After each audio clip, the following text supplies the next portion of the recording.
Alhamdulillah, Rabbil Alamin, wassalatu wassalamu ala Rasulillah wa ala alihi wa ashabihi wa mawalah. Asyhadu an la ilaha illallah wa asyhadu anna Muhammadan abduhu wa rasuluhu allazi la nabiyya wa la rasula ba'dah.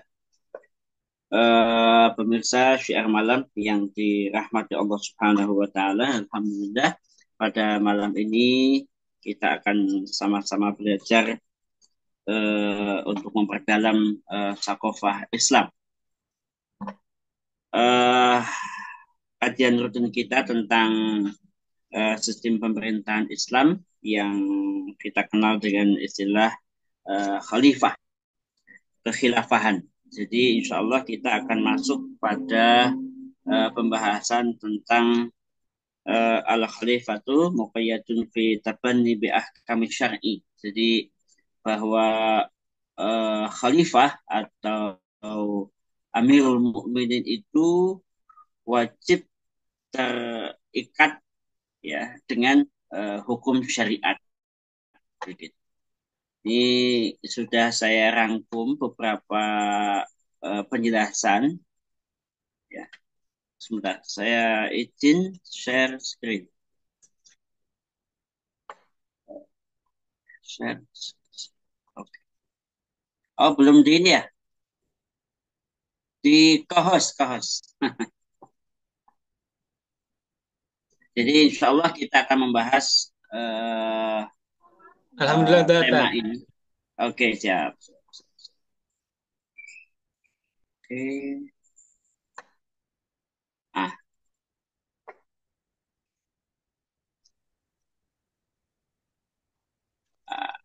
oke. Masuk saja. Alhamdulillah, Dat. Oke. Jadi ini mohon maaf kalau saya membuat gambar-gambar atau ilustrasinya kurang tepat. Jadi supaya supaya tidak apa ya, tidak ngantuk aja kalau ketemu tulisan. Jadi saya sisipkan gambar-gambar. Eh, jadi kadang-kadang ada hubungannya, kadang-kadang tidak ada hubungannya. Tapi memang eh, ini pembahasan penting bahwa khalifah itu wajib terikat dengan hukum syara karena memang dari awal ini adalah sistem politik, sistem pemerintahan yang memang menjadikan Islam sebagai dasar hukum negara.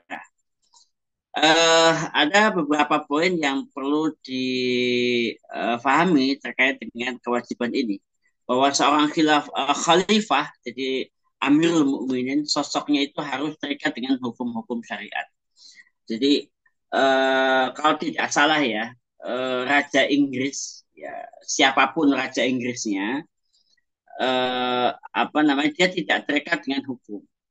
Jadi eh, jadi negara itu milik raja gitu. Jadi raja itu tidak terikat dengan aturan-aturan kerajaan. Ratu Inggris itu kemarin Ratu Elizabeth kalau tidak salah itu eh, dia yang punya negara, maka dia tidak punya SIM. Dia itu tidak punya SIM apa namanya mobil kendaraan. Kenapa? Karena ya kalau SIM itu dia yang tanda tangan gitu. Dia yang ngasih tap gitu. Mana mungkin dia itu, maka negara itu milik dia dan dia tidak terikat dengan undang-undang negara karena negaranya saja milik dia gitu. Maka di dalam sistem Islam tidak begitu. Khalifah itu sama dengan warga negara yang lain bahwa dia harus terikat dengan hukum syara. Haram baginya untuk mengadopsi hukum yang tidak digali dengan cara yang benar. Jadi berdasarkan dari syarat. Jadi ketika khalifah itu memegang kekuasaannya, maka dia harus mengadopsi hukum-hukumnya itu dengan dasar syariat. Jadi khalifah harus terikat dengan hukum-hukum yang telah diadopsinya, termasuk dengan istimbat atau penggalian hukum. Jadi gini, di dalam sistem Islam, di dalam syariat Islam kan kita tahu ada sumber hukum syara. Nah, sumber hukum syara itu ada Al-Quran, ada Sunnah. Nanti kalau mau diturunkan ada ijma, ya sahabat, kemudian ada kias. Nah, nanti di dalam sistem pemerintahan Islam, nanti produk hukum negara yang ditetapkan khalifah itu juga hukum syara. Gitu. Makanya kemudian khalifah itu ketika dia menetapkan hukum negara itu wajib terikat dengan hukum syariat. Begitu. Oleh karenanya ada beberapa hal yang perlu diperhatikan ya, yang perlu diperhatikan terkait dengan mengapa khalifah itu harus begitu, harus terikat dengan hukum syara, termasuk terikat ketika dia memprodak undang-undang, memprodak hukum-hukumnya, gitu. Jadi keterikatan khalifah terhadap hukum syara dalam mengadopsi hukum, yaitu wajibnya keterikatan. Jadi khalifah itu harus terikat dengan hukum syara, termasuk ketika dia itu akan membuat undang-undang, membuat peraturan. Bahkan khalifah itu ketika dia tidak terikat dengan hukum syara, maka bisa jatuh kafir. Kenapa? Di sini disebutkan ya bahwa ayat wa malam yahkum bima anzalallah faulaika humul kafirun. Jadi khalifah itu kan pemimpin. Dia punya otoritas, punya kemampuan. Maka ketika dia tidak menerapkan hukum padahal yang diturunkan dengan hukum Allah, pada dia itu punya kekuasaan, oh maka itu bisa jatuh pada hukum hukum kafir gitu. Jadi orang yang punya kekuasaan, dia paham dengan kekuasaannya, bukan karena kebodohan ya, karena mungkin ada orang yang punya kekuasaan karena kebodohan, dia menganggap tidak perlu pakai syariat Islam, ada. Mungkin yang seperti itu tidak sampai kayak kafir ya, tetapi mungkin hanya sampai ya fasik atau dolim ya, meskipun tiga-tiganya sama neraka semua ya. Nah, jadi begitu. Jadi kewajiban menggunakan hukum-hukum syariat. Mas, gini. Jadi ketika seorang khalifah itu membuat undang-undang ya, melalui Al-Quran, Sunnah, Ijma, tapi ada juga melalui apa yang disebut dengan subhatud dalil, ya, masalihul mursalah, zara'i, ya, kemudian malatul af'al, itu beberapa apa namanya kaidah yang bisa dipakai untuk khalifah mengambil kebijakan peraturan atau perundang-undangan. Contoh misal apa ya, kalau masalahul musalah misalkan eh, gini bikin KTP gitu. Jadi negara membuat undang-undang wajib KTP, wajib paspor, wajib bikin ini, bikin itu yang secara administratif apa namanya memang diperlukan. Nanti ada klasifikasi yang disebut dengan mukhalafat. Gitu. Jadi khalifah itu bisa memproduk undang-undangnya langsung merujuk kepada Al-Quran, Sunnah, Ijma sahabat, atau istihadnya dia. Atau di bawah itu yang disebut dengan subhatud dalil. Tapi intinya bahwa khalifah itu boleh ya dan harus bukan boleh harus terikat dengan hukum syariat ketika dia mau memproduk undang-undangnya. Nah, dalil wajibnya khalifah harus terikat hukum syariat itu adalah bahwa apa namanya apa yang di apa ya kalau di sini disebutkan mana ya ma faradallahu ala kulli muslimin khalifatan kana. Jadi apa yang diwajibkan kepada umat Islam maka kepada khalifat juga gitu. Jadi kalau kita ini sebagai rakyat biasa itu wajib terikat dengan hukum syara, maka khalifat juga sama, dia harus terikat dengan hukum hukum syara. Ya termasuk di sini disebutkan fala wa rabbika la yu'minuna hatta yuhaqqimuka fima syajara bainahum. Jadi tidak dikatakan demi Allah, tidak dikatakan beriman, tidak ada imannya orang yang tidak menjadikan hukum Allah itu sebagai penyelesaian terhadap perselisihan yang ada. Maka wajib hukumnya seorang khalifah itu apa namanya terikat dengan hukum syara, termasuk ketika membuat undang-undang, membuat peraturan. Yang kedua juga bahwa apa namanya nas baiat. Jadi ketika kita membaiat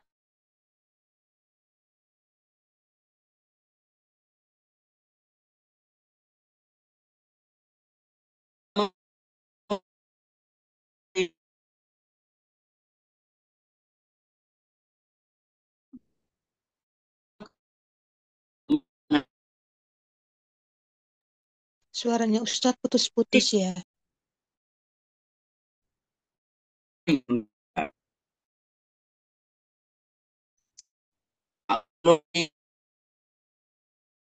tidak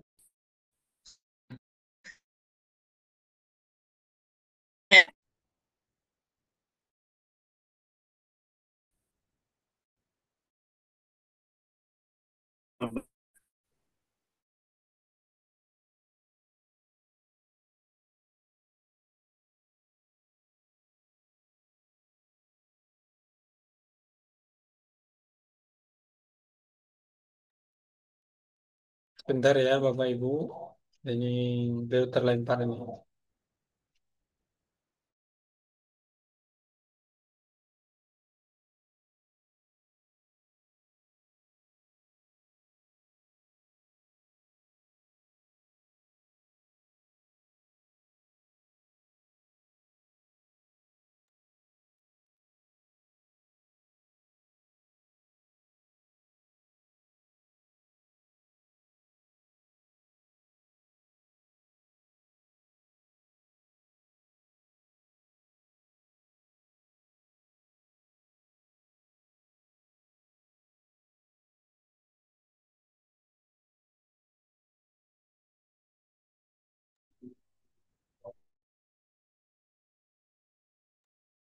Ya Ustaz, gimana? Jelas?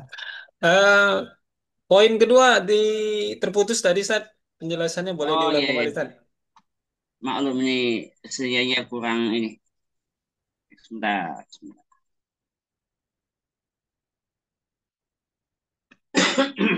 Ya, jadi mengapa khalifah itu harus menerapkan hukum syara? Karena memang akad kita membaiat khalifah itu tugas dia itu menerapkan hukum syara gitu.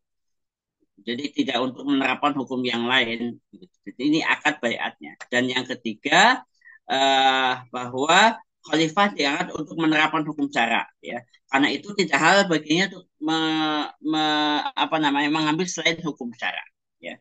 Jadi ini dua hal yang sama. Jadi baiat itu berdasarkan hukum syara, termasuk dia juga di apa namanya di baiat untuk menjalankan hukum syara. Jadi mengapa khalifah itu harus terikat dengan hukum syara? Secara pribadi dia muslim, dia apa namanya terikat dengan hukum syara, maka ketika dia berkuasa maka dia juga harus terikat dengan hukum syara. Nah, kondisi kedua ya apa namanya bahwa seorang khalifah itu harus menggunakan hukum syara itu begini.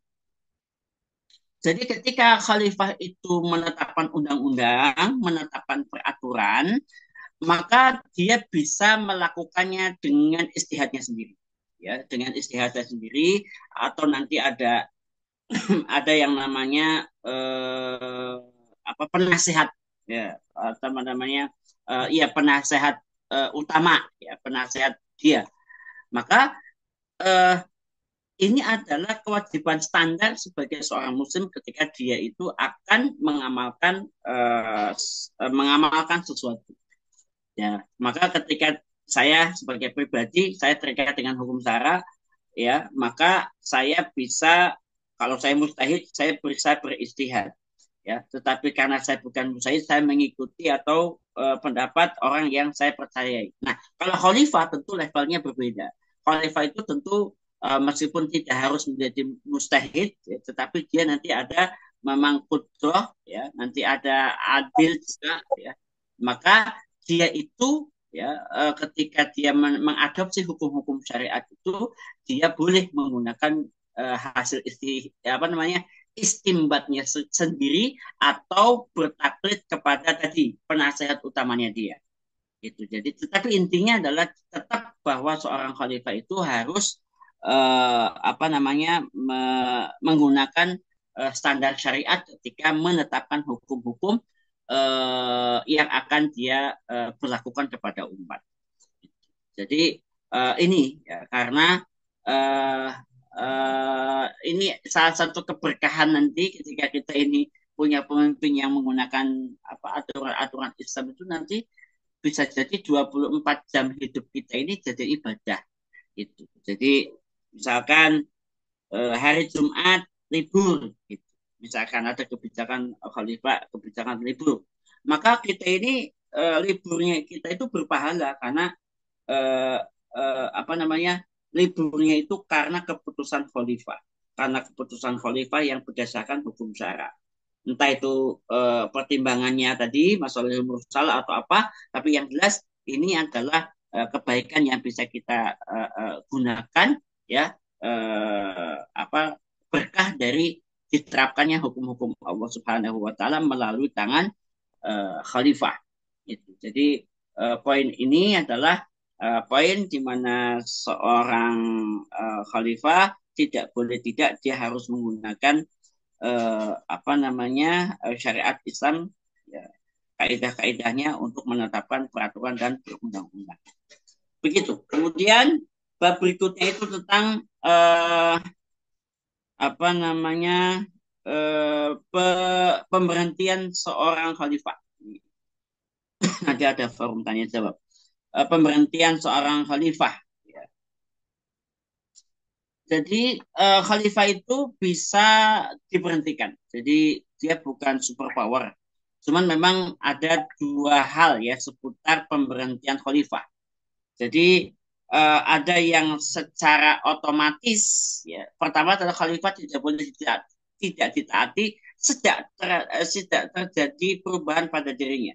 Jadi ketika ada perubahan pada diri khalifah maka dia itu tidak boleh ditaati atau istilahnya otomatis berhenti. Tetapi ada kondisi kedua yaitu ketika khalifah itu ya harus benar-benar harus sampai harus ditaati sampai dia benar-benar telah diberhentikan. Nanti ada mekanismenya. Dan kita akan melihat bagaimana kondisi pertama, ya, di mana khalifah ini apa namanya diberhentikan. Dan ini sifatnya apa namanya otomatis, ya disebutkan di sini.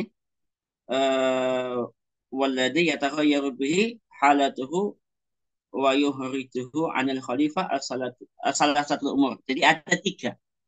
Nah, jadi kondisi pertama itu adalah ini. Iza irtadda anil Islam. Jadi ketika khalifahnya itu murtad. Naudzubillah. Jadi kalau khalifahnya murtad, maka dia otomatis berhenti. Jadi otomatis berhenti. Jadi tidak boleh menjadi khalifah.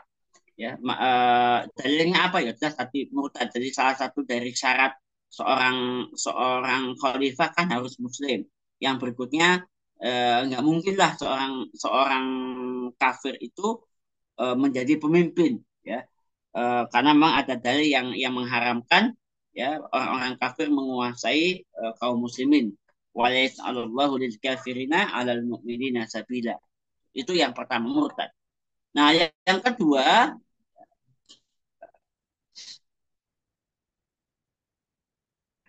benar. Yang berikutnya gini, yang berikutnya kenapa orang murtad itu juga yang tidak boleh memimpin, ya, orang murtad otomatis berhenti. Ini juga firman Allah. Jadi di sini ada kalimat ya atiullah wa atiur rasul wa ulil amri. Jadi wa ulil amri itu untuk ditaati ketika taat kepada Allah dan Rasulnya. Ketika tidak taat kepada Allah dan Rasulnya, maka ya nggak bisa. Dan ini kondisi pertama bahwa uh, khalifah berhenti secara otomatis karena dia murtad. Kemudian yang kedua itu iza jununan mutbiqon la yahsusi. Jadi tidak khalifahnya itu gila total apa ya ya sakit mental orang gila. Jadi gilanya nggak bisa diperbaiki. Maka khalifah ini otomatis berhenti. Ini disebutkan rufi al-qalam ya'an salah satu. Jadi ada tiga kondisi yang diangkat pena, ya tidak dihisap. Yang pertama ada orang yang tidur sampai bangun, ya orang tidur itu ya kalau mau tidur terus kayak siapa namanya Ashabul Kahfi, ya, maka bisa seperti itu. Kemudian anak kecil, ya asobi anak kecil sampai dia itu apa namanya akil balik. Dan yang ketiga adalah orang yang majnun, ya hatta yakil sampai kemudian dia berakal kembali. Jadi khalifah yang gila total maka dia otomatis diberhentikan menjadi khalifah secara otomatis. Kemudian kondisi berikutnya adalah eh, apa namanya ketika khalifah ditawan musuh, ya disebutkan yasira maksuran fi yadil aduwi qahir. Jadi jadi di apa namanya dikuasai oleh musuh. Ini gambar ini gambar ilustrasi, kalau nggak salah gambar Khalifah Utsmaniyah, Bayazid ya, Bayazid II yang ditangkap oleh Timur Leng. Padahal ini sama-sama Muslim ini. Gitu. Tapi maksudnya bahwa ketika kan bisa jadilah dalam sebuah pertempuran Khalifah itu ditawan oleh musuh ya, yang sifatnya permanen, jadi tidak mungkin dibebaskan, maka otomatis Khalifah itu harus diganti. Ya, tentu saja ini ada yang menetapkan. Ya. Jadi tadi murtad, gila, dan ditangkap musuh, situasinya seperti apa, apakah memang valid untuk diberhentikan dan diganti, maka nanti ada yang namanya mahkamah mazalim yang bisa menetapkan. Itu tiga kondisi ketika khalifah itu diberhentikan atau berhenti secara otomatis. Adapun ada kondisi di mana khalifah itu tidak secara otomatis berhenti, ya. Jadi cuman apa ya? Mungkin ada proses lah gitu. Ada proses ya. Yang pertama kondisinya itu adalah uh, jadi ketika adilnya itu hilang. Jadi ketika karakter adilnya itu hilang dari seorang khalifah, atau ya zahirul fasik, atau zohirnya fasik. Fasik itu hobi maksiat. Jadi ketika khalifah itu hobinya maksiat, maka dia itu bisa terancam diberhentikan.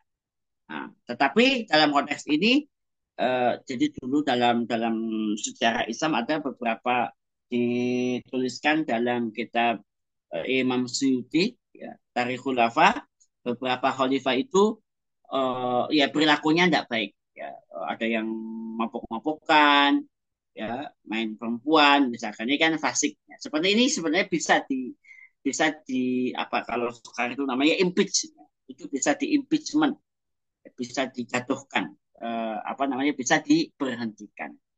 Karena memang ketika apa sifat dari adil seorang khalifah itu tidak ada, maka menjadi berbahaya. Yang kedua, ya, yang kedua, uh, jadi yang kedua ini adalah ketika yatahawala an yatahawala ila unsa.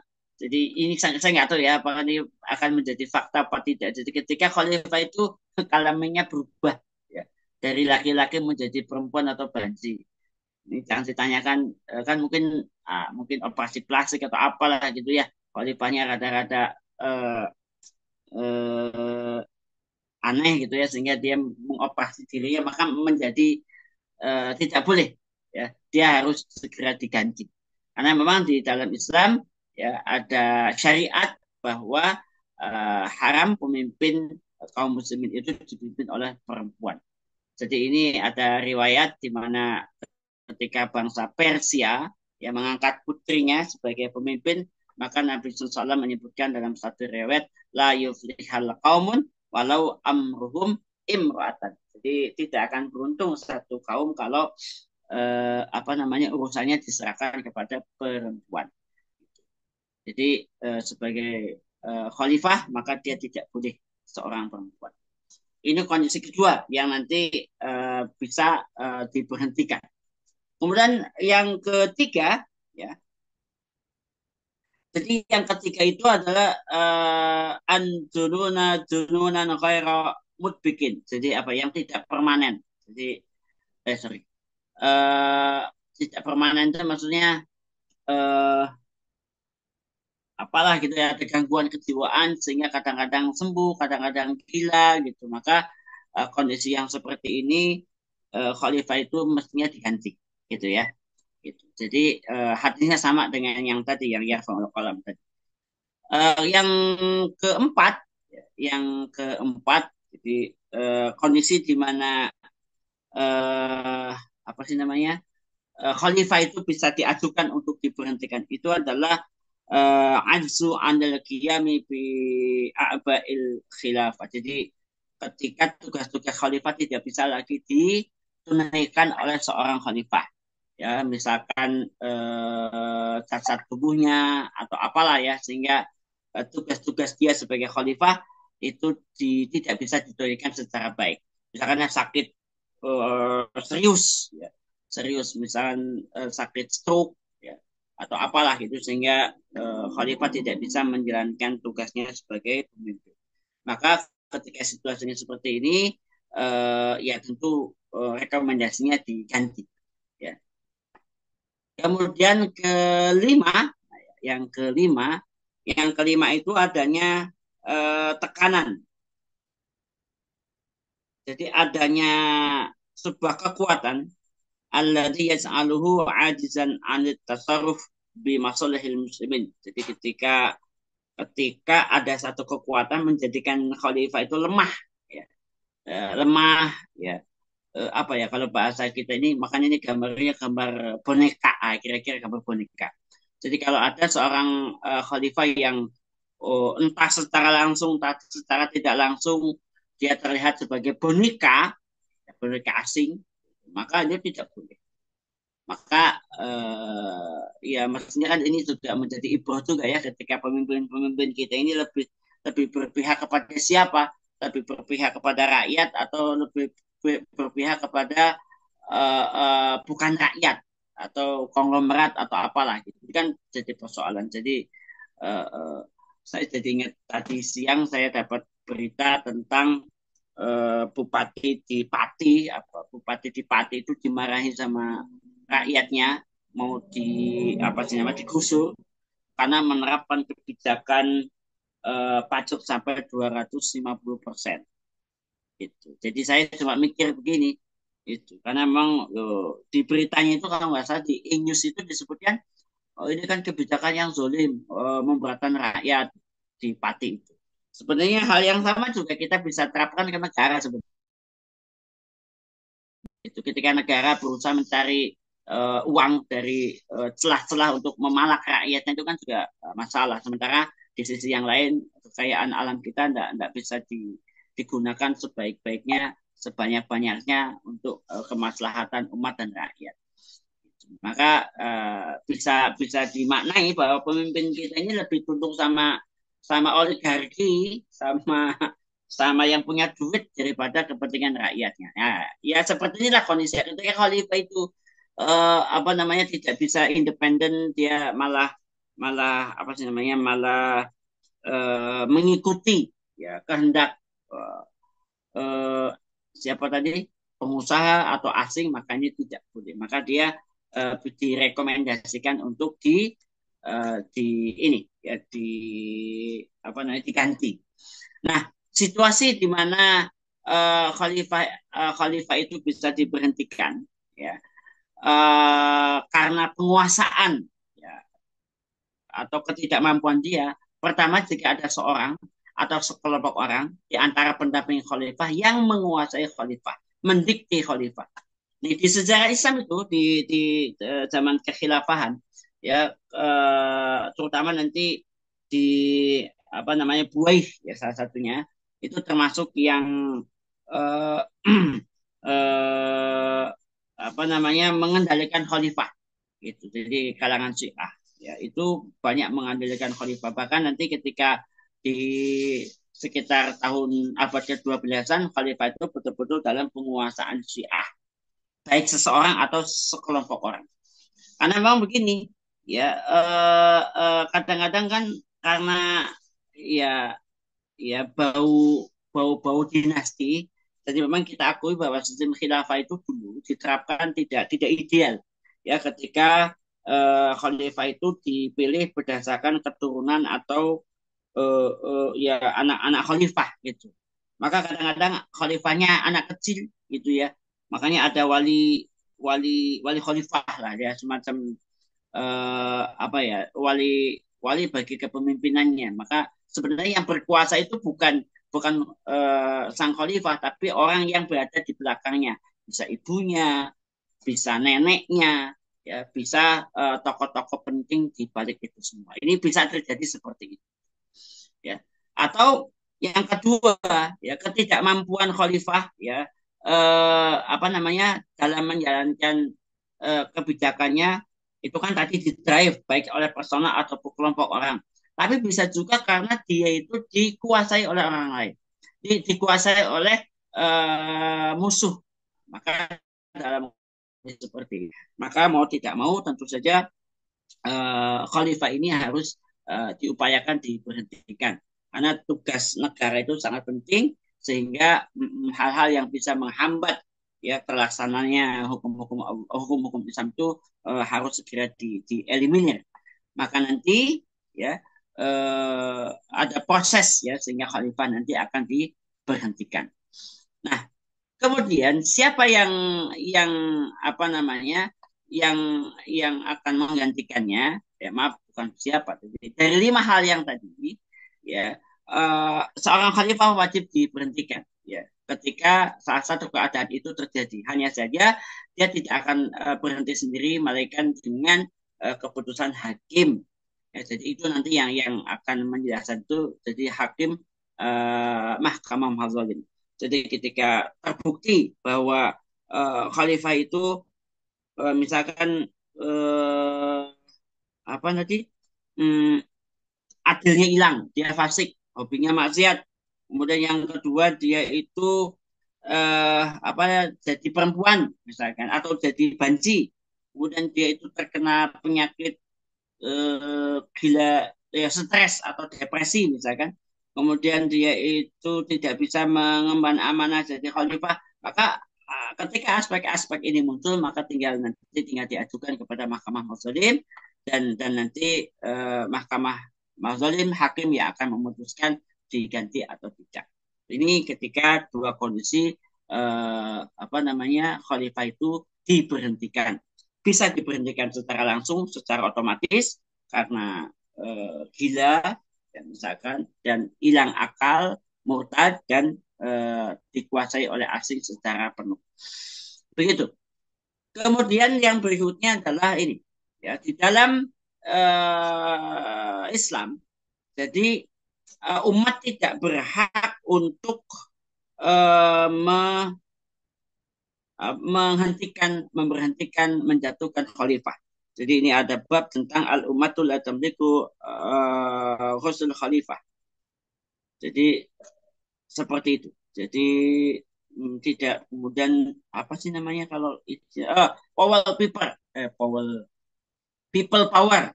Nah, jadi di dalam sistem Islam itu khalifah tidak bisa dijatuhkan ya oleh rakyat. Jadi khalifah itu ya tadi hal-hal tadi yang disebutkan tadi lah yang bisa menjadikan khalifah itu tidak atau dihentikan dari posisinya sebagai khalifah. Nah, umat tidak bisa. Nah, gini, sekalipun umat yang mengangkat khalifah, ya, kita kan mengangkat khalifah, membaiatnya, ya. Namun umat tidak memiliki wewenang untuk menghentikannya selama akad baiat kepadanya dilaksanakan secara sempurna berdasarkan ketentuan syarak. Gitu. Jadi pernah ada satu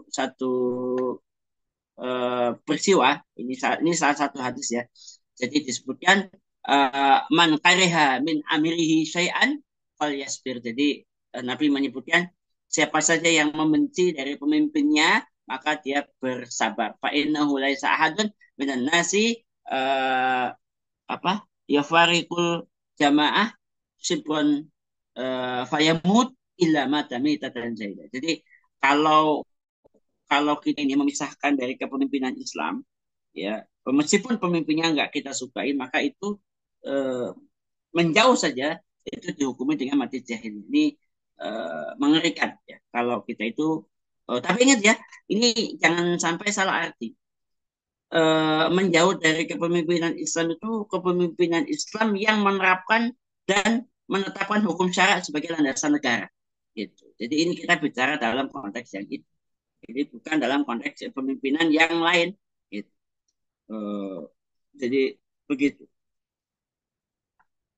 Nah, kemudian ada juga ya hadis ya tentang tentang pemimpinan ya, tentang kepemimpinan. Jadi karena Bani Israil atas sesungguhnya kullama halaka nabiyyul khulafa wa innahu la nabiyya ba'di. Ketutup ini seperti itu sebentar.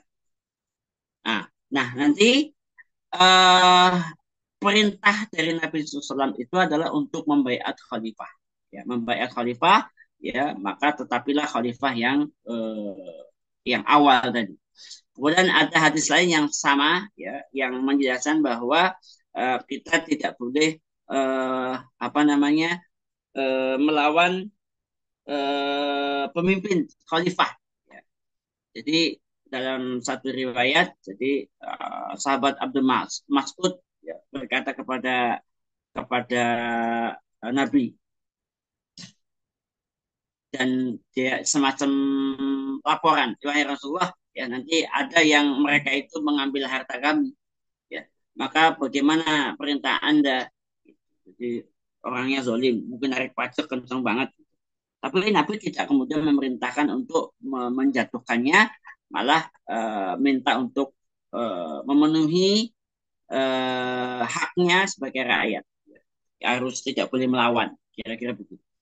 Kemudian juga ada hadis yang lain, ya, sama, ya, bahkan disebutnya khiyarukum, ya, khiyaru a'immatikum alladziina tuhibbunahum wa yuhibbunakum. Jadi sebaik-baik pemimpin adalah pemimpin yang saling mencintai antara pemimpin dengan rakyat. Ya. Kemudian ini ada lagi wasyirakum aimat, dan yang seburuk-buruk pemimpin adalah yang saling membenci, saling mendoakan, saling melaknat. Maka apa yang harus dilakukan? Ya Rasulullah, kalau begitu pemimpin yang enggak bagus itu gimana? Apa enggak sebaiknya pakai pedang aja diselesaikan? Kata Nabi enggak. Selama aqamu fikumus sholat, selama dia itu masih menegakkan sholat. Jadi ini menunjukkan bahwa kepada kita bahwa meskipun pemimpinnya zolim, ya, ketika pemimpin ini menerapkan hukum-hukum Allah sebagai hukum negara, hukum yang diterapkan kepada masyarakat, maka kita itu tidak boleh menjatuhkan dia. Meskipun secara pribadi dia itu orangnya nggak bagus disebutkan seperti ini. Ya. Ini juga hadis yang lain sama.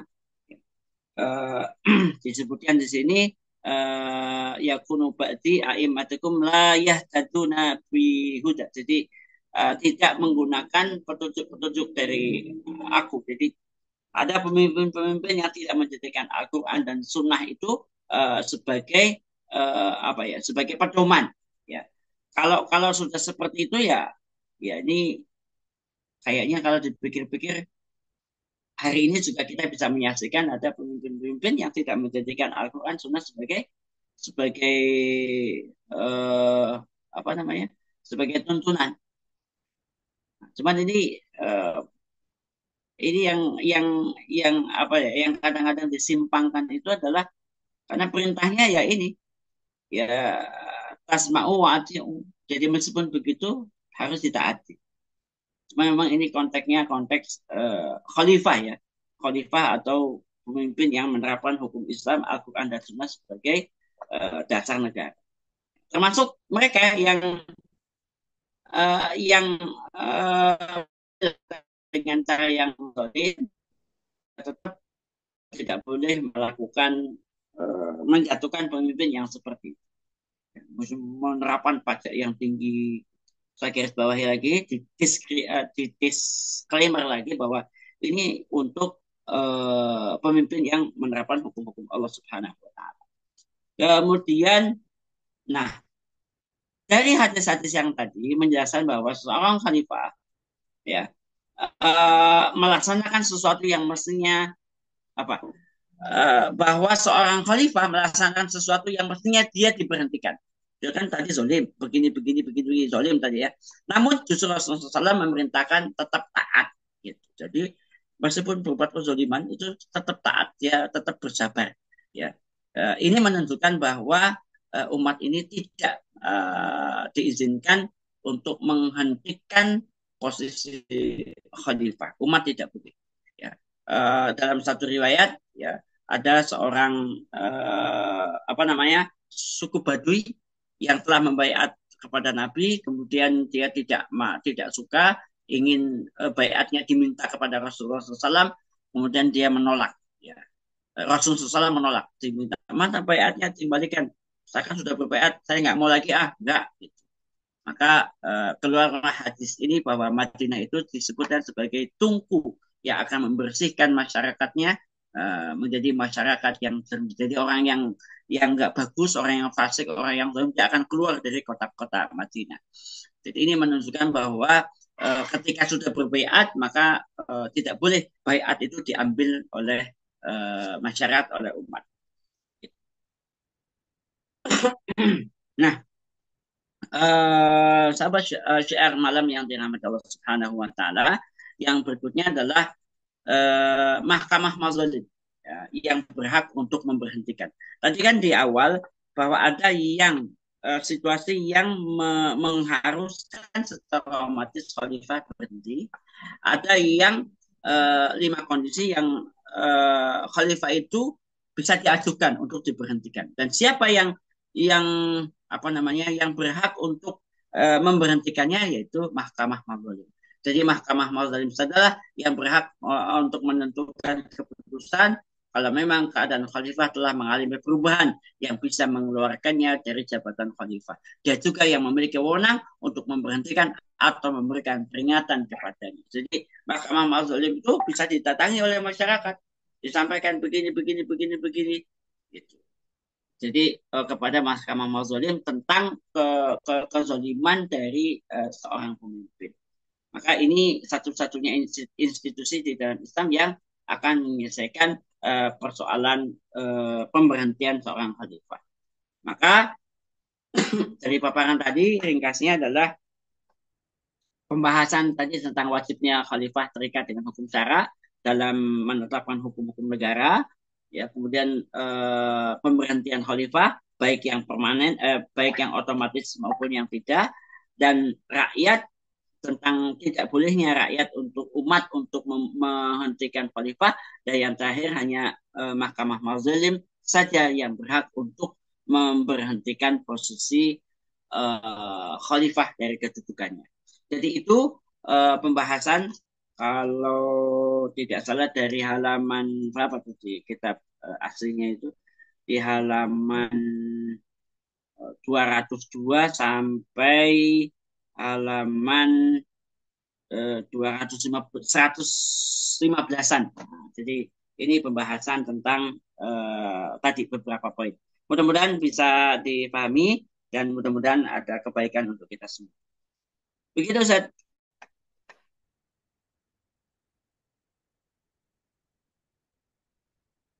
Ya, Alhamdulillah. Syukran Sat atas pemaparannya. Ini kita ada 4 poin ya, setidaknya bab ataupun subbab yang dikupas atau yang ditelaah pada malam ini seputar tentang tabani khalifah, kemudian pemberhentian khalifah, rakyat tidak bisa memberhentikan khalifah, kemudian institusi satu-satunya yang boleh memberhentikan khalifah adalah Mahkamah Majelis. Setidaknya ada 4 bahasan kita malam ini buat Bapak Ibu. Insya Allah ini kita buka untuk sesi tanya jawabnya. Buat Bapak Ibu yang ingin bertanya, boleh berkaitan dengan salah satu di antara 4 tadi ditanyakan. Bisa nanti Bapak Ibu pertanyaannya dikirimkan ke kolom komentar dulu atau ya ini yang mau interaktif langsung juga boleh ya. Ya silakan Ibu Faiz, monggo silakan Bu. Assalamualaikum warahmatullahi Waalaikumsalam warahmatullahi wabarakatuh. wabarakatuh. Ya, ya, silakan.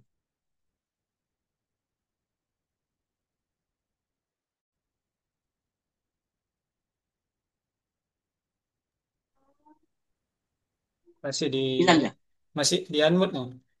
Oh, di unmute. Oke, maaf. Oke. Yang ingin saya tanyakan Ustaz, yang pertama, setelah Khalifah Abu Bakar itu kan para khalifah itu meninggalnya dengan cara terbunuh begitu, nggih. Nah, ini yang kemudian membuat kelompok yang anti terhadap gagasan khilafah itu menjadikan itu sebagai alasan Ya. untuk tidak perlu masyarakat itu menerima gagasan yang ditawarkan oleh pengusungnya begitu, karena toh itu adalah bentuk yang tidak ideal juga begitu. Nah, ini bagaimana kemudian kita menanggapinya, itu yang pertama Ustadz. Kemudian yang kedua terkait dengan Muawiyah. Nah, apa yang sebenarnya melingkupi kondisi kaum muslimin ketika itu, mengapa Muawiyah yang dia ditulis dalam tarikh itu kan tiran begitu, kayak itu dibiarkan begitu. Sebenarnya Muawiyah apa Yazid? apa yang mulai Muawiyah dan kemudian sampai kepada proses baiatnya Yazid itu kan bermasalah begitu. Nah, ini apa yang terjadi ketika itu pada kaum muslimin begitu, Ustaz? Kenapa kemudian kondisi begitu tuh tidak ada yang memberhentikan atau mengadukannya kepada mahkamah madzalim? Atau sebenarnya seperti apa? Ampun Ustaz, jazakumullah khair. Ya. Langsung saja. Monggo, Ustaz. Ya, begini. Pertama yang harus dipahami oleh kita adalah sirah atau sejarah. Karena ketika kita memahami sejarah dengan baik, maka kita bisa memposisikan secara tepat, secara proporsional terhadap peristiwa-peristiwa yang terjadi.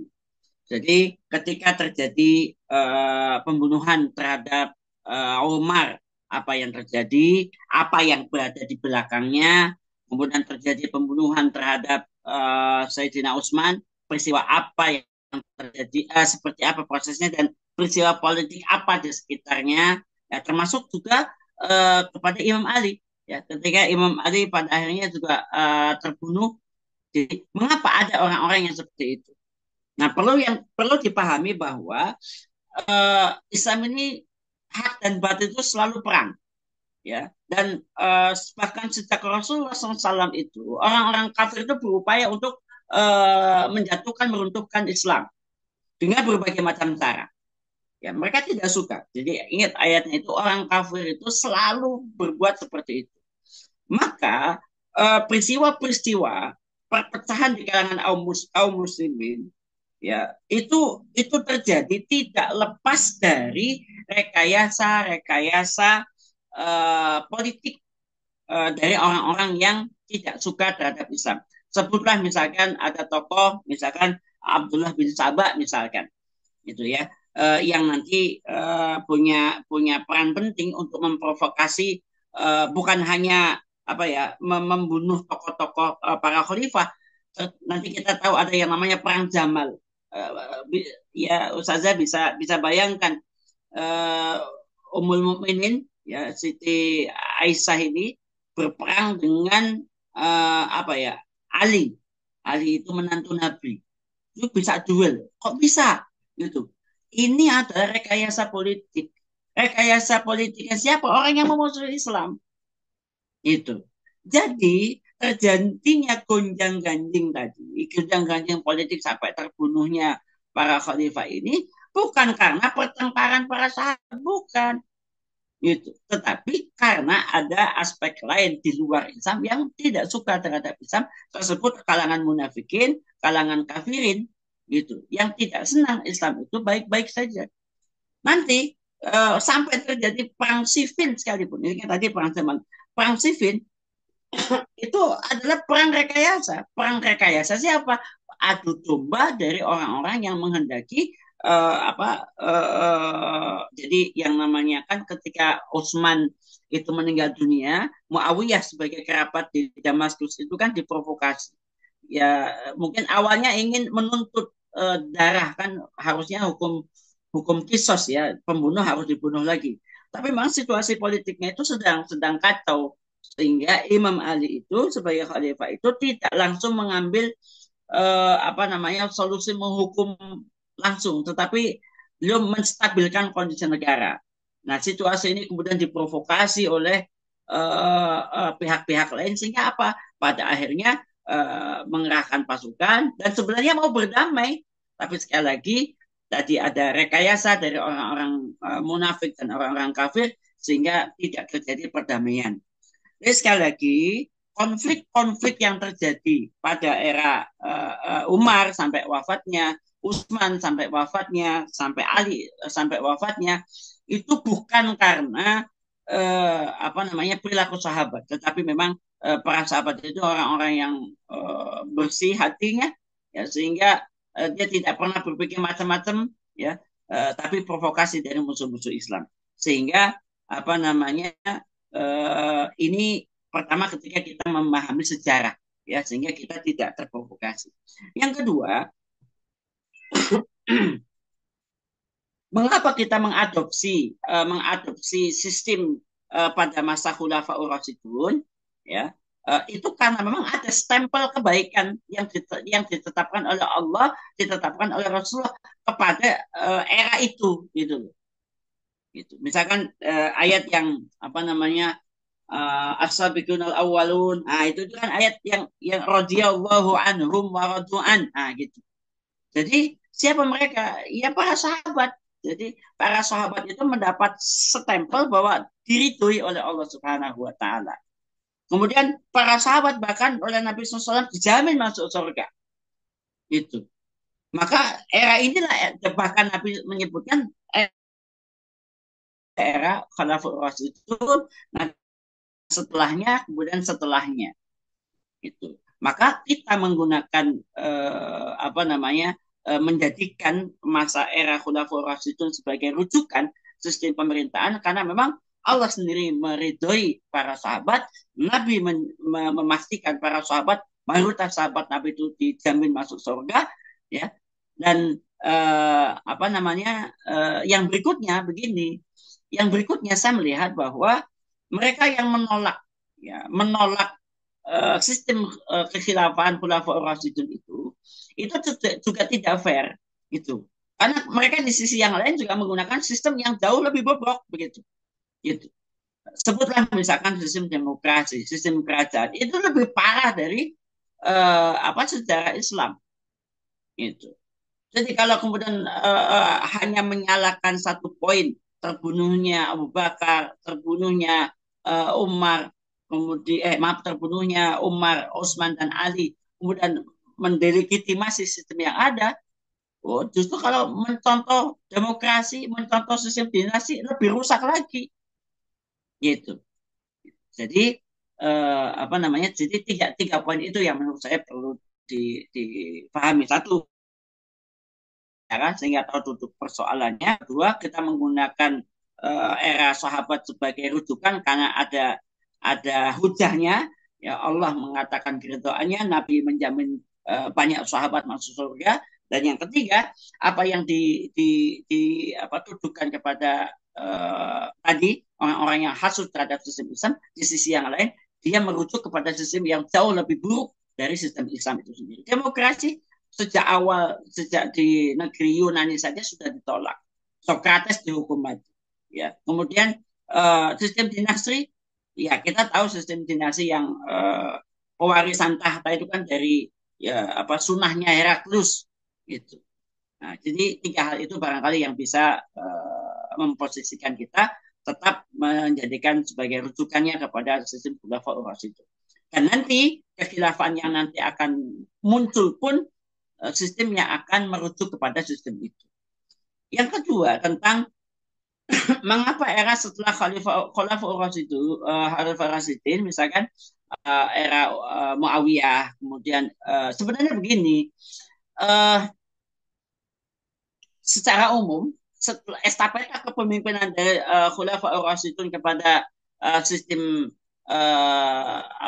dinasti, ya memang ini sistem dinasti itu dimulai oleh Muawiyah, ya, sistem Muawiyah. Jadi ini yang awal mula, ya, menegakkan sunnah Heraklius, jadi pewarisan tahta itu ya Muawiyah. Dan ini dikritik oleh salah satunya oleh Imam As-Suyuti. Tetapi kritik terhadap Muawiyah itu tidak merusak, ya, kapasitas Muawiyah sebagai salah seorang sahabat. Ya, ingat ya, ada banyak kemajuan, ada banyak kemajuan yang terjadi pada masa Muawiyah. Salah satunya perbaikan sistem administrasi negara, termasuk membuat angkatan perang laut. Itu pada Muawiyah. Memang yang jadi problem itu ketika di akhir-akhir kekuasaan, ya apa namanya, melalui sebuah proyek yang ya ada provokasi dari para pendukungnya untuk membaiat anaknya Yazid yang secara pribadi itu apa namanya, secara pribadi itu buruk perilakunya, bahkan disebutkan oleh Imam Imam Asyuti dalam Tarikh Khulafa itu salah satu pemimpin fasik itu. Dan peristiwa Karbala, ya, pembunuhan terhadap Sayyidina Hussein itu kan terjadi di era itu ketika apa namanya, Imam Hussein itu menolak untuk memberikan bayat kepada Yazid bin Muawiyah. Nah, pertanyaannya tadi, mengapa kezaliman ini apa sih tidak dihentikan, ya? Jadi kalau melihat apa yang ada, yang dilakukan oleh para ulama, banyak yang menghentikan. Jadi yang namanya yang berupaya untuk menghentikan, bukan menghentikan, mengingatkan, ya, mengingatkan khalifah bahwa tidak boleh begini, begini, begini, begini, gitu. Ya, banyak ulama-ulama yang mendatangi Yazid yang berperilaku buruk. Bahkan ketahuan tuh satu ketika Yazid itu mimpin mimpin sholat Jumat kalau tidak salah itu sambil mabok. Maksudnya dia mungkin malamnya habis mabok, dia mimpin sholat Jumat sambil diriwayatkan itu sholat Al-Kafirun tapi nggak selesai-selesai. Gitu. Jadi muter-muter nggak selesai. Ternyata ditelusur punya telusur dia itu habis mabok malamnya sehingga hilangnya akal. Makanya kemudian setelah itu maka dia tidak boleh menjadi imam sholat berjamaah. Jadi yang namanya Yazid itu karena memang menyimpang gitu. Jadi upaya-upaya untuk menasehati para khalifah apa namanya yang menyimpang itu dilakukan. Bahkan nanti di dalam sejarah itu tidak sedikit ulama-ulama yang dengan resiko dia dibunuh oleh khalifah. Itu. Jadi memang kita tidak apa ya namanya, menutupi fakta sejarah bahwa ada khalifah-khalifah yang berperilaku apa namanya keji, ya. Tapi ingat, khalifah-khalifah yang seperti itu adalah khalifah yang menerapkan hukum Islam sebagai dasar negara. Itu. Gitu. Jadi makanya perintah tadi ketika umat Islam ini apa namanya berada dalam sistem yang berdasarkan sistem Islam, maka kita tidak boleh melawan personal khalifah, pemimpin umat Islam yang berlaku zalim. Misalnya tadi ahli maksiat, ya tetap kita harus taat. Uh, gitu. Jadi waktu itu sudah ada upaya-upaya dari para ulama untuk menghentikan kemungkaran yang dilakukan oleh personal-personal khalifah. Tapi secara umum khalifah menerapkan syariat Islam, bukan hukum yang lain. Itu. Karena nanti ada keterangan bahwa yang boleh untuk dihentikan itu ketika dia sudah kafir secara zahir, apa kufran bawahan istilahnya itu. Jadi mengapa Muawiyah dan ini tidak dilengsarkan? Karena memang satu, mereka semuanya masih menerapkan Islam sebagai dasar negara, syariat Islam sebagai hukum yang berlaku di tengah-tengah masyarakat.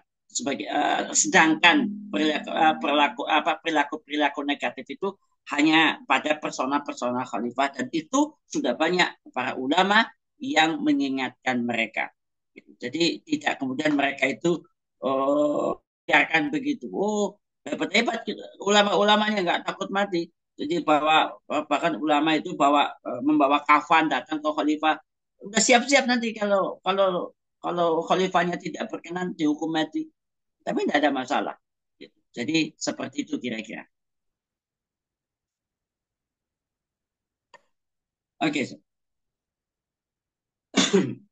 Oke. Ada yang lain? Apa ini? Ini dari Ustazah Fitri Ummu Fitri atau gimana nih? Izin bertanya, Khotimah Zalim kan diangkat oleh khalifah, tapi dalam kewenangannya dapat memberitakan khalifah. Pertanyaan saya, ketentuan ini berdasarkan apa, Ustaz? Qanun atau pernya? Oke. Jadi begini,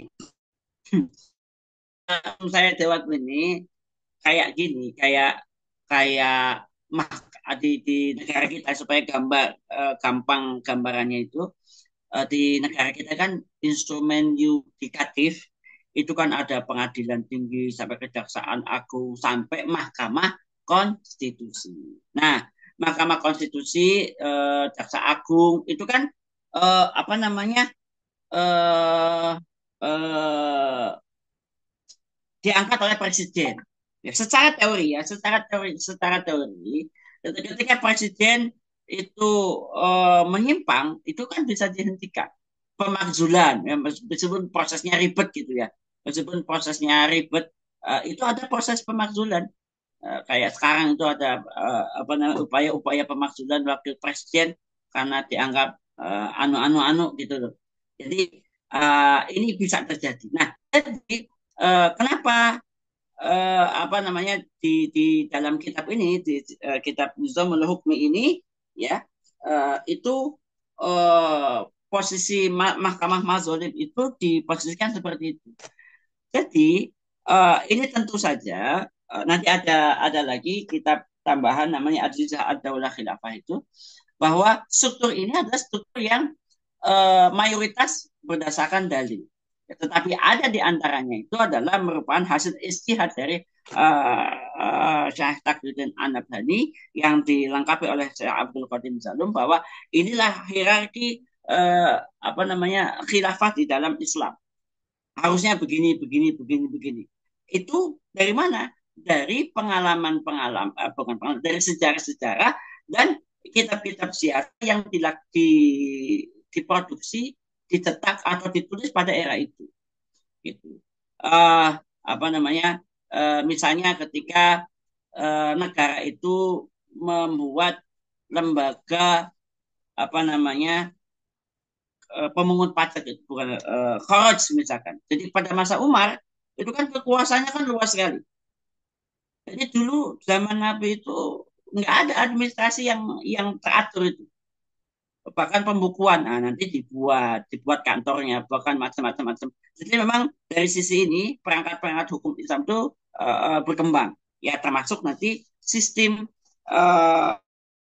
namanya kekhilafan Islam dan struktur-strukturnya itu ya dibangun berdasarkan kebutuhan-kebutuhan di lapangan. Jadi tidak menutup kemungkinan ya apa ketika ketika Indonesia atau dunia Islam nanti apa namanya adopsi kekhilafan insya Allah maka akan ada struktur-struktur yang memang tidak didelet itu misalkan contoh ada polisi ya tetap ada polisi ada lembaga apa ya lembaga untuk kependudukan sosial. Ketika ini dipandang perlu oleh khalifah, maka ya nggak apa-apa. Gitu. Makanya tadi kan khalifah menetapkan kebijakannya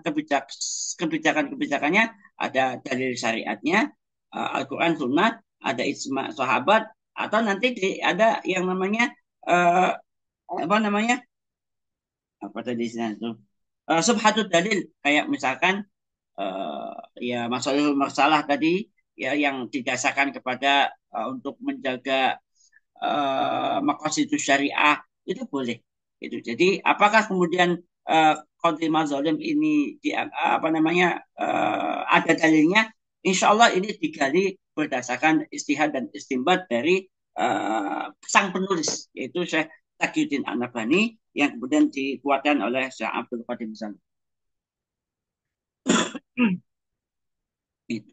Oh ya, karena saya berada di lembaga pendidikan ya, karena saya berada di lembaga pendidikan, sangat mungkin ya nanti misalkan kebijakan khalifah di bidang pendidikan, lembaga tinggi itu sejak apa namanya kita kan mengenalnya TK, SD, SMP, SMA gitu ya, perguruan tinggi gitu. Nanti di dalam sistem Islam bisa saja misalkan hanya pendidikan dasar, pendidikan menengah, dan pendidikan tinggi gitu.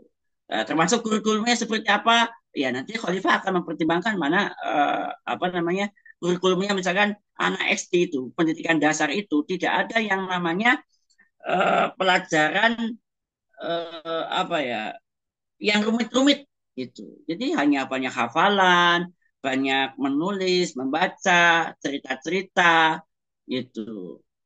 Menghitung-menghitung standar. Jadi nggak akan diajarkan yang ruwet-ruwet. Anak SD dibayar apa namanya disuruh apa namanya motor kecepatannya sekian, jarak kota kesekian, maka berapa jam sampainya itu ruwet bagi anak-anak. Itu belum belum waktunya. Anak-anak kecil itu apa namanya lebih untuk mendengarkan penjelasan tentang tauhid, tentang keimanan, hafalan Quran, hadis, mufradat lah atau apa kalimat-kalimat mutiara yang mesti dihafalkan. Dan kemampuan-kemampuan untuk pakai bahasa Arab itu dari kecil. Itu ada pun pemahaman-pemahaman yang misalkan sakofah-sakofah umum ya universal fisika kimia bukan ya di pendidikan menengah gitu belajar fisika kimia itu nggak di level SD, nggak di level SMP. SD SMP itu kalau menurut saya itu ilmunya harus lebih kepada tadi pemahaman prinsip-prinsip dasar di dalam Islam ya akidah tauhid keimanan fikih dasar ibadah itu. Jadi untuk yang mikir-mikir berat-berat itu di level menengah. Nanti spesifikasi lagi lebih tinggi lagi di level tinggi. Gitu. Jadi ketika Khalifah itu apa membuat kebijakan-kebijakan seperti itu, ya kita lihat kondisi di lapangan seperti itu. Nanti ada pengawasan pendidikan dasar, pengawasan pendidikan menengah, pengawasan pendidikan tinggi, itu, seperti itu. Jadi insya Allah nanti Khalifah akan sangat memperhatikan aspek-aspek ini semua, termasuk tadi hukum ya termasuk hukum ya jadi Mahkamah Mazalim itu adalah satu perangkat institusi negara yang memang dibentuk untuk mengadukan persoalan-persoalan yang diadukan rakyatnya atas penguasa-penguasa negeri Islam. Misalkan ada wali, ada gubernur, ada termasuk khalifah sendiri ketika apa namanya tidak menunaikan tugasnya nanti bisa diadukan kepada mereka ini.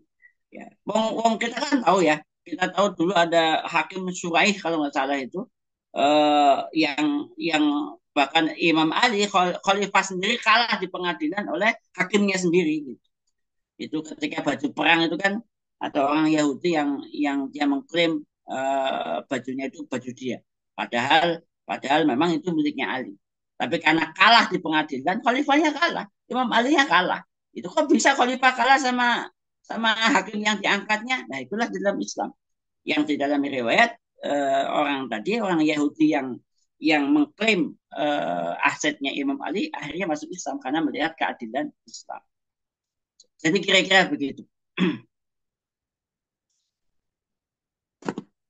Ya, mudah-mudahan bisa dipahami insya Allah. Oke, ini kalau tidak ada lagi saya mau bertanya boleh nih Tad ya? Oh, iya. Masya Allah. Ini Tad, terkait dengan ada beberapa poin yang ingin kami coba konfirmasi terkait dengan tabani. Ini ada mungkin mewakili dari bab-bab yang kita kupas. Tabani terkait dengan hukum syara yang kita mutafak. Tadi kan ada empat. Kemudian Hmm. yang ikhtilaf itu salah satunya kan di Satu antara kan dalil tadi. subhat dalil. Nah, dan ternyata khalifah itu diberikan hak seluas-luasnya untuk mentabani hukum. Nah, jika khalifah mengambil subhat dalil, ini tadi dikoreksi, kalau saya tidak salah, boleh, tetapi itu satu metode yang keliru. Ini gimana Ya, menempatkannya, Zat? Bahwa di satu sisi khalifah punya kewenangan seluas-luasnya dalam mentabani hukum, ternyata khalifah mungkin mengambil penerapan hukum dari subhat dalil. Ini yang pertama, Ustaz. Ah, yang menarik ya, juga Ustaz di bab selanjutnya terkait dengan khalifah ditawan Ustaz. ya. Nah, ini kalau kita lihat film Amerika, Presiden Amerika ada filmnya ditawan Ustaz. Ah, Oh ini ya, ya, ya, ya. Itu apa ah, namanya ini gedung putih jatuh. nah, jadi eh, ini kan kita mengandai-andai ini. Berarti kan artinya Amerika saja bisa memprediksi meskipun dalam bentuk fiksi ada kemungkinan pemimpin mereka juga ditangkap kan, di, apa namanya diamankan oleh musuh misalnya, disembunyikan atau ditangkap lah istilahnya. Nah, yang menarik berkaitan dengan bab bahwa khalifah itu akan otomatis berhenti. Ini kan berkaitan dengan syarat inikotnya, Ustaz. Hmm. Bahwa batalnya dia sebagai khalifah itu kan bukan tergantung rakyat, tapi hilangnya salah satu syarat dari 6 syarat inikotnya kan. Hmm. Eh, Murtad ini kan kebalikan dari dia Islam kan. Kemudian dia ada syarat juga tadi mampu, Kalau dia ditawan berarti kudrohnya hilang. nah kudrohnya hilang. Lantas bagaimana kita sebagai khalifah kalau ternyata ujung-ujungnya khalifahnya diganti, tapi nggak Hmm. sampai menyiapkan pasukan khusus untuk membebaskan khalifah. Nah, ini kan satu sisi nyawa seorang khalifah itu ya ini kan tetap harus dijaga Ya, bahwa satu orang muslim itu hilang nyawanya kan lebih lebih berharga dari hancurnya alam semesta itu. Nah, nah, tetapi kan ada mekanisme tadi disampaikan ya. bahwa tidak mesti nunggu dia bebas, ada mekanisme lain yang memang bisa dicarikan penggantinya. Nah, ini gimana, Sat? Dua poin Oke, ini oke. yang ingin kami. Oke, oke. Oke, yang eh, pertama terkait dengan ketika seorang khalifah itu ketika dia akan membuat undang-undang itu mesti kepada rujukan hukum syara. Hukum syara yang muktabar ya, setidaknya yang di apa ya yang ditabani oleh Syekh Taqiyuddin An-Nabhani itu kan 4. Jadi satu Al-Quran, Sunnah, ijma' sahabat dan qiyas syar'i. Nah, qiyas syar'i ini sampai di situ. Jadi qiyas syar'i itu adalah muncul dari istihad seseorang.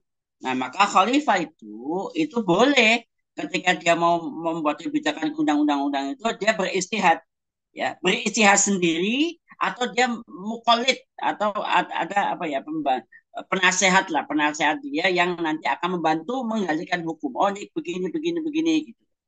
Nah, sementara seandainya, jadi gini, di luar yang empat yang tadi, itu memang di dalam usul fikih itu ada yang disebut tadi subhatud dalil. Jadi tadi yang dikutip di situ kan ada yang namanya syad darai dan kemudian apa tadi malatul af'al ya. Jadi kalau syad darai itu adalah menutup jalan gitu. Jadi menutup jalan. Jadi sebenarnya gini, kayak masalahul mursal itu kan intinya untuk mengambil kemaslahatan. Jadi ketika khalifah itu me- menerapkan kebijakan hukum, eh, apa namanya idealnya itu ya kepada hukum syara gitu. Yang 4 tadi. Kalaupun tadi apa namanya karena ada masalah di situ, ini yang dinilai tidak tidak tepat. Tetapi ketika ini ditetapkan oleh khalifah ya nggak apa-apa juga. Itu kan kita sebagai warga negara ya tetap ikut kepada pendapatnya khalifah karena khalifah yang menetapkan itu dan tidak ada masalah gitu. Karena ini kita dapat pahala dari ketaatan kepada khalifah gitu. Yang tidak boleh itu adalah khalifah menetapkan tidak berdasarkan hukum syara. Nah, karena karena ya nanti tidak karena ketetapan khalifah itu jadi hukum syara gitu. Bayangkan kalau khalifah tidak menetapkan ketetapannya tidak dengan hukum tidak berdasarkan hukum syara, berdasarkan hawa nafsunya. Padahal nanti ketetapan khalifah itu akan menjadi hukum syara bagi warga negara. Itu kan bahaya sekali. Gitu. Makanya disitulah wajibnya seorang khalifah itu apa namanya menggunakan kaidah-kaidah hukum syara. Jadi kemaslahatan itu harusnya ke nomor sekian ya karena kita yakin bahwa bahkan ada kaidah yang muktabar ya haitsu ma yakunu sa'u takunu maslahah kan begitu. Jadi kita itu menetapkan sesuatu bukan karena ada maslahatnya, tapi justru karena kita menetapkan sesuatu pasti ada maslahat. Paham ya maksudnya? Karena ada orang yang menetapkan sesuatu karena ada maslahat. Itu. Tapi kita nggak begitu. Kita menetapkan sesuatu berdasarkan syariat karena di situ pasti ada maslahat.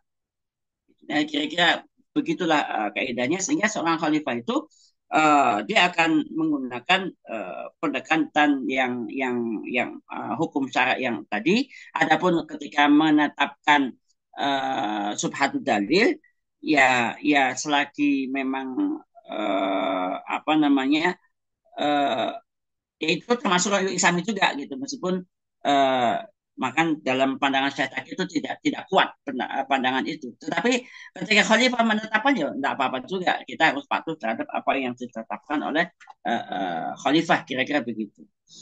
Nah, kemudian yang kedua, tadi masuk masalah apa yang tadi sudah Ustaz? Khalifah ditawan, Ustaz. Oh iya, jadi begini Ustaz. Itu kan kondisi ditawan itu kan ada dua ditawan permanen, ya, yang memang peluangnya tentu tentu ketika kita bicara tentang penjagaan terhadap khalifah, tentu yang optimal lah ya, yang optimal. Jadi harus dijaga dengan sekuat-kuatnya. Tetapi kadang-kadang kan musuh terlalu kuat. Kalau dalam sejarah Islam banyak sekali ya, khalifah yang terbunuh di perjalanan, bahkan terbunuh di dalam istana, sampai digulung-gulung, apa namanya, dihinakan khalifah itu di istananya sendiri ketika memang pasukan kaum muslimin lemah. Jadi ketika kondisinya ada dua, ketika ditawan permanen, ya ya sudah, memang perlu, karena kepemimpinan tidak boleh kosong, dan kepemimpinan di dalam Islam kosong hanya boleh 2-3 hari saja gitu. Sementara ada situasi di mana ditawan tapi masih ada kemungkinan, maka di situ ada ikhtiar, maka Mahkamah Mazalim apa nanti bisa menunjuk, ya, kayak kalau mohon maaf ya, kalau dalam kondisi darurat itu kan, mohon maaf ya, kalau di dalam konteks Indonesia misalkan, kalau presidennya tidak ada maka wakil presiden. Kalau tidak ada wakil presiden, maka kepemimpinannya adalah apa, Menteri Keamanan, Menteri Dalam Negeri, kalau Panglima TNI. Walau saya lupa, tapi kepemimpinan kolektif. Jadi ada SOP standar, sebagaimana di film Amerika, tidak ada wakilnya, kalau nggak ada dan seterusnya dan seterusnya. Demikian juga di dalam sistem khilafah, ketika memang ada ikhtiar-ikhtiar yang bisa kita lakukan untuk membebaskan khalifah, ya ya bisa dilakukan. Ya, tentu saja ini akan diikhtiarkan secara maksimal. Gitu. Jadi sekali lagi kita apa, sistem ini ya, sistem sistem kekhilafahan ini, sistem pemerintahan Islam ini betul-betul sistem yang memang apa namanya, jadi meskipun ini adalah sisi yang menerapkan hukum Islam, tetapi sangat memperhatikan aspek-aspek teknis gitu, tidak kaku, tidak dibayangkan kediktatoran dan sebagainya. Itu saya membayangkan itu justru inilah sistem yang terbaik, yang sangat cocok bagi kita umat Islam, ya, karena umat Islam itu ya mestinya berada dalam sistem yang menerapkan Islam. Jadi kalau kita ini ikan, maka harusnya hidupnya di air. Jadi jangan sampai hidupnya di darat. Umat Islam itu mestinya juga hidupnya dalam sistem Islam, bukan dalam sistem yang lain. Karena susah sengsara kalau hidup di sistem yang bukan Islam. Nah, insya Allah seperti itu. Afan, mohon maaf. Allah alam. Oke, Alhamdulillah, syukran Tan. Eh, Kami coba konfirmasi, boleh lagi tak ke jamaah kalau memang masih ada, Bapak Ibu. Kira-kira masih ada yang ingin... Oh ya, kalau tidak ada satu... Kayaknya aman. Alhamdulillah. Satu lagi nih, Tak, sebagai Oh penutup, Tak. ya, Ada satu klausul tadi di poin ke-5 atau ke-6 bahwa khalifah itu secara de jure itu dipengaruhi oleh orang-orang di sekelilingnya. Ini kan boleh jadi khalifah itu tadi Ustadz contohkan seperti hanya boneka, legal standingnya hanya sebatas formalitas, tapi legal standingnya orang yang ada di belakangnya. Jadi yang mau kami tanyakan Ustadz, mungkin ini sekalian nanti Ustadz minta ditutup sekalian, terkait hmm, dengan sistem partai, Ustadz. hmm, hmm. Apakah kemudian nanti khilafah yang akan tegak itu melegalkan sistem kepartaian? Lantas, kalau ternyata sistem kepartaian itu adalah salah satu mesin kaderisasi terciptanya calon-calon kepemimpinan atau calon-calon pemimpin, dan itu bisa menjadi calon-calon khalifah selanjutnya.